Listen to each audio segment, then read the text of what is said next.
You know, people say, we need more jobs, we need more jobs, we need more jobs, we need more jobs. And then, I guess that's one side. And then the other side will say, how many yachts do you need? How many yachts do you need? How many yachts do you need? Well, did anyone ever stop to consider, first of all, that if we did allow millionaires and billionaires to buy as many yachts as possible, who makes those yachts? Somebody's got to make those yachts.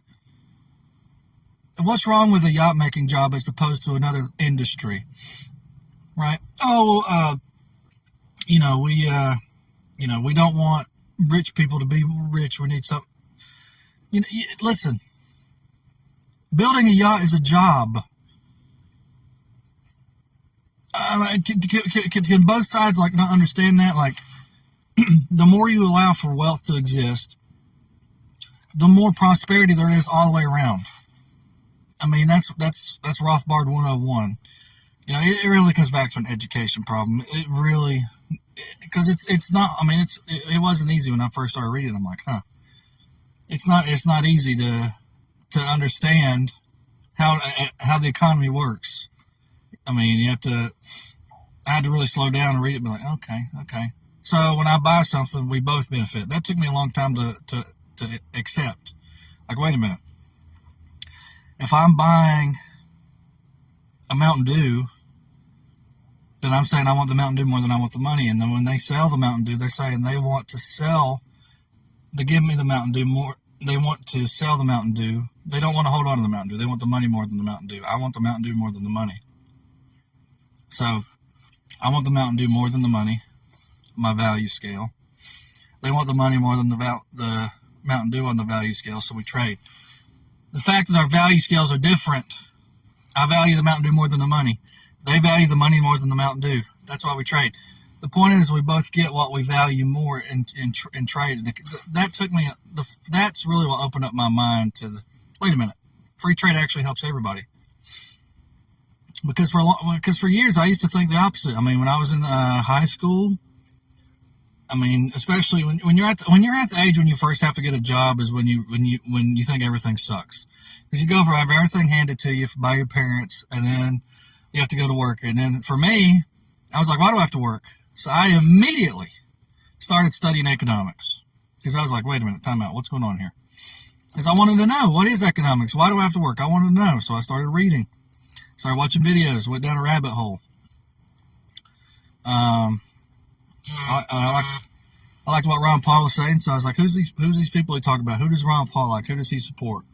And I went down the Rothbard rabbit hole, and Mises, and Lou Rockwell, and Tom Woods, and all of them. Rothbard's probably my favorite. He's the one that helps me out the most. And I almost treat Rothbard like the Bible in a way. If you're going to quote the Bible, you might not remember the exact page, the exact verse, but you can look it up and you can have a general idea of being close enough, and you can look it up and find out exactly what it was you're thinking of. That's the way I treat Rothbard. I might not remember exactly what page or exactly what he said, but I can look it up and get kind of close to what I was thinking of. But the point I'm making is that you can't have one or the other. Essentially, if you want there to be jobs, you need to allow people to buy yachts. Okay?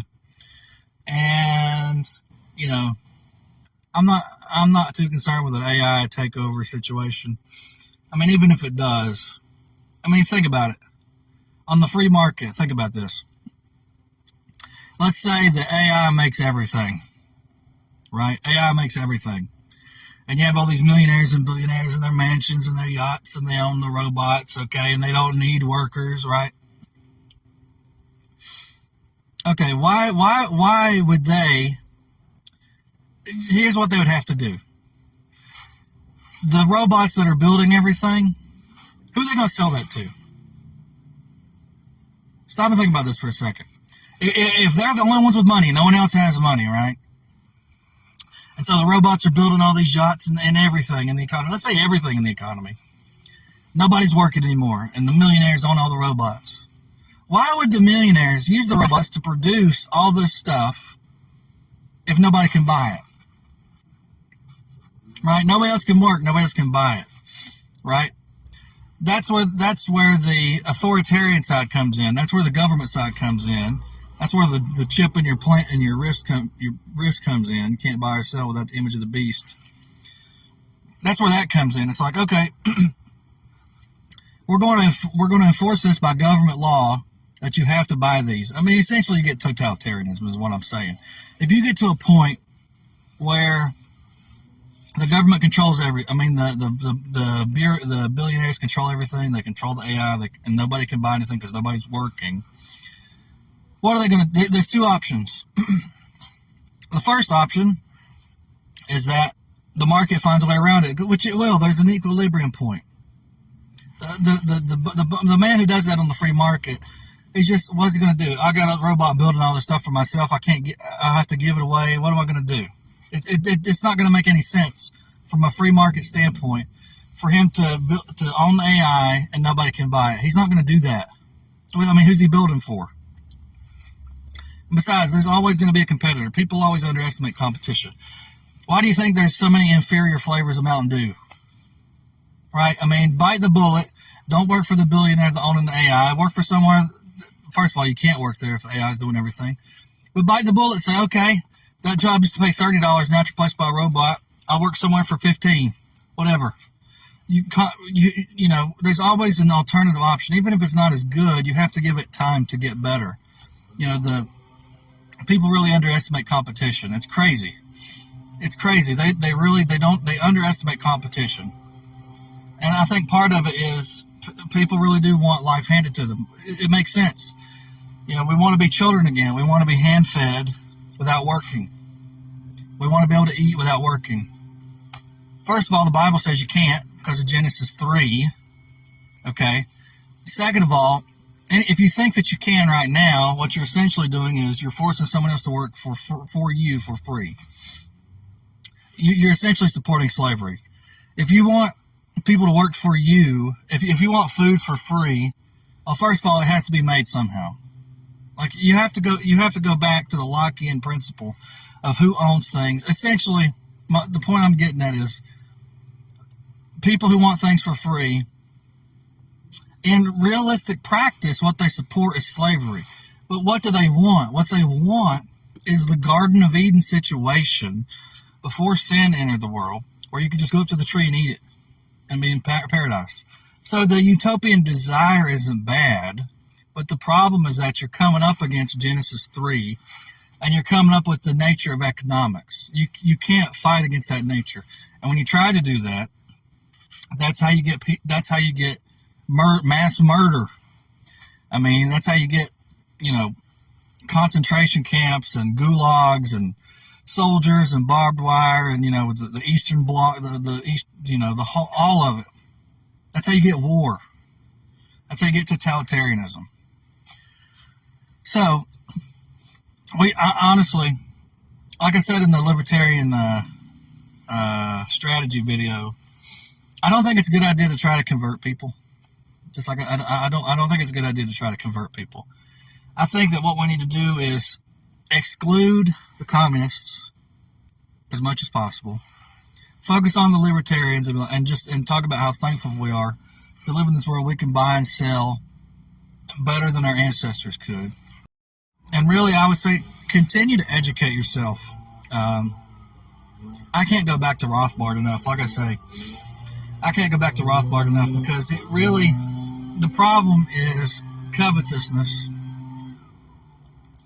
That's really the root of the issue. The issue with communism and the conflict and the war and the statism is really covetousness. There's a book called Envy by Helmut Schuck, which is a great book. I highly recommend that book. It's a great book. It really explains why so many third world countries remain third world. It's because as soon as somebody tries to get better, the whole community brings them back down to the bottom level. Nobody can excel because they get envious that everyone else is better or that this person's excelling, so they'll bring them back down and bring everybody down to the baseline poverty level. So I'm thankful to be an American. I'm thankful that we've had this long tradition and history of economic freedom. We're not the richest. We haven't been the richest nation in the world for no reason. And it's not just slavery, because we ain't the only ones that had slaves. I mean, we're not the only nation in the world that's had slaves. No, we're not the only nation in the world that's had slaves. As a matter of fact, Africa has had black slaves longer than we have. Africans enslave each other. They've enslaved each other forever. So stop it. I'm going to block you if you start talking about that nonsense. But America has been the richest nation in the world for a reason. And like I said in the strategy video, we should focus more on building libertarian communities and excluding everybody else. I think that's the best strategy. But the original point that I was making before I got sidetracked was, you know, you can't have it both ways. You can't be anti-yacht and pro-job. You can't be both. I know most of the communists are anti-yacht and most of the conservatives are pro-jobs, which I guess I align myself with the conservatives more than, I align myself more with the conservatives, but you need to be both. You need to be pro-yacht and if you're pro-yacht, you're pro-job. I really wish that we could, I love the Mises Institute. They do a great job. And I guess I'm just going to focus more on staying within that community. I used to have a blog where it was just a conglomeration of, I guess my point is stay within the libertarian community and just exclude everybody who's not part of it as much as possible. And just continue to to enhance your understanding, your education, and your ability to be an entrepreneur. That's my recommendation. Libertarians should focus on staying social reinforcement, stay within their circle. I mean, you can go out and try it if you want to. You can go try to proselytize if you want to. But iron sharpens iron. I think the more that we stay within our own communities and build each other up, encourage entrepreneurship and education within libertarians, and also maybe get some libertarian politicians, I think that's the best strategy. But don't be pro-job and anti-yacht. That's my point. Don't be pro-job and anti-yacht. Yacht makers, don't be pro-job and anti-yacht. The yacht has to be made. There's your jobs. Like, stop it. Are you more, if you would rather manufacture toilet paper, be my guest. But I'm pretty sure just stop with the moral high ground of, we don't want to manufacture yachts. Okay, fine, you can do that. Don't go manufacture yachts, but now you're not going to have a job that you would have manufacturing yachts. You can't be pro-job and anti-yacht. You can't be pro-job and anti-yacht. You got to be pro-yacht, pro-job. Okay, that's my point. Pro-yacht, pro-job. We need more people that are pro-yacht and pro-job. Libertarians that are pro-yacht and pro-job, I want to be part of your community.